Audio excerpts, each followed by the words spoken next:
Hey guys, Brian here in the shop. These are the projects we did this week. I've been making some short videos going over each build individually, kind of one step at a time throughout the process. And I just wanted to make an overall video to kind of talk about each one. Three of these items are from one person. The broad axe is from another person, was sent to me. And then the axe in the front right here is a little personal project. So I'll run through these real quick, and then you guys can tell me what you think in the comments. So the butcher knife, the Norlund double bit, and the Japanese axe came from one person.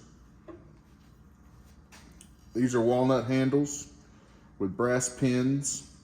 I wanted to put a little palm swell at the bottom. You can see there how it flares out. So I started out and I glued on my walnut sides, and then I used a bandsaw to cut a slight taper on each side.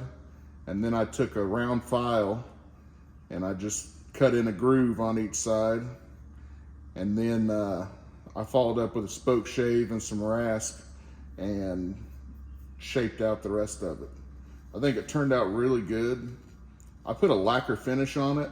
I don't normally do that just because I like an oil finish, but I think it still turned out pretty good.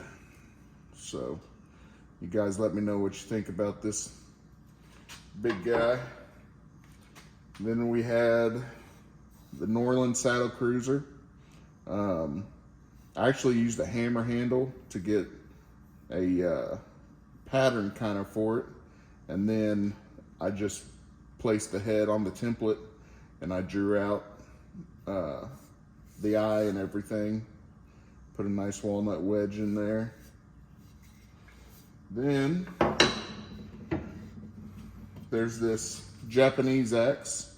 I believe it's probably a new production axe. If not, it's not that old, but it's got an interesting rectangular eye in it. I wanted to do kind of an American style handle. Usually this would have a straight handle in it. It would probably only be about this long, but this head, it's a good 2.5 pounds. So I wanted to put a more substantial handle on it, make it kind of curvy, but it's super, super thin. I mean, you know, I can reach all the way around the thing, but it feels great. It's light, it's whippy. It'll probably do a lot of work. Then there's this axe right here. This is my personal project. It's Our Very Best axe, Hibbard and Spencer, Bartlett and Company. This axe actually came from the tractor show. I got some shorts up of it also. There's a really cool line shaft driven machine shop video in there. Lots of machines, old machines and stuff. Very cool. But yeah, the grain in this axe is just absolutely perfect. And you can tell it just goes straight up the handle. I did not do a lot of shorts over this. One I did do though was showing kind of the shape of an axe handle and how they should be shaped. Because the grain is so straight in this, you can see where the thickest parts of the axe are by the grain structure. So we've got this growth ring right here because right below the head is where the handle is thickest, and then it is a nice slim taper all the way up. There's no curl. There actually is a little bit back here I still need to get off, but all of this was just a nice slim taper. So then we come down to about this thickness here, which follows the length of the handle down to right here where your hand is most of the time, which is just a little bit thinner. And then you can see it gets thicker down here at the fawn's foot or the palm swell.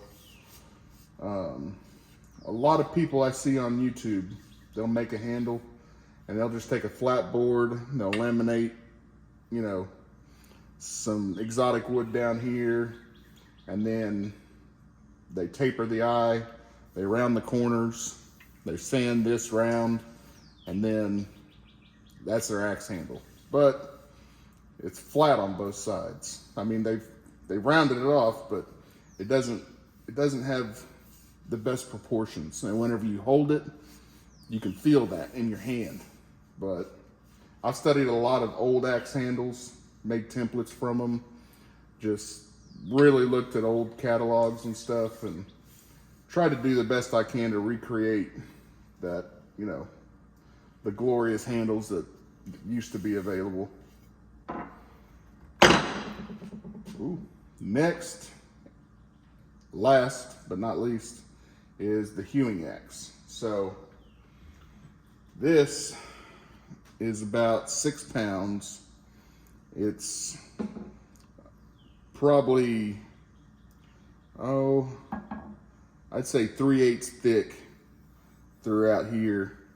I mean, it's just a big old axe. It's got a laminated steel back here. You can tell the line, it goes right here. And it's a socket axe, or it's like a Goose Wing style, but it took me probably a total of 3 hours to get this thing fit perfect. The taper in this thing and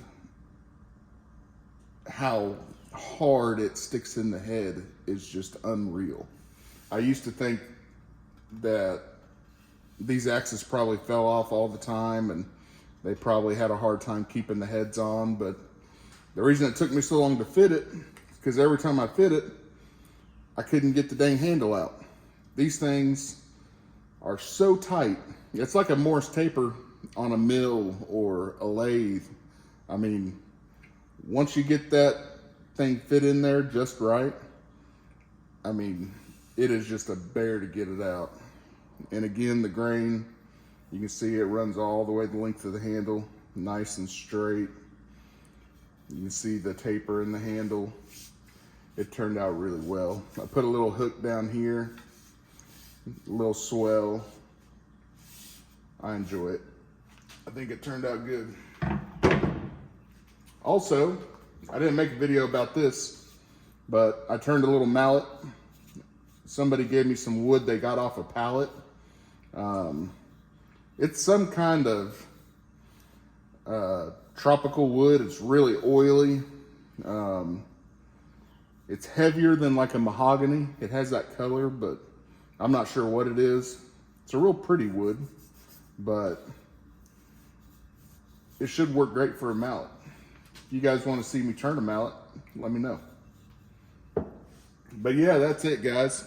I just want to come on and do an overall video of the projects I did this week. And if you guys want to see an in-depth video, please let me know.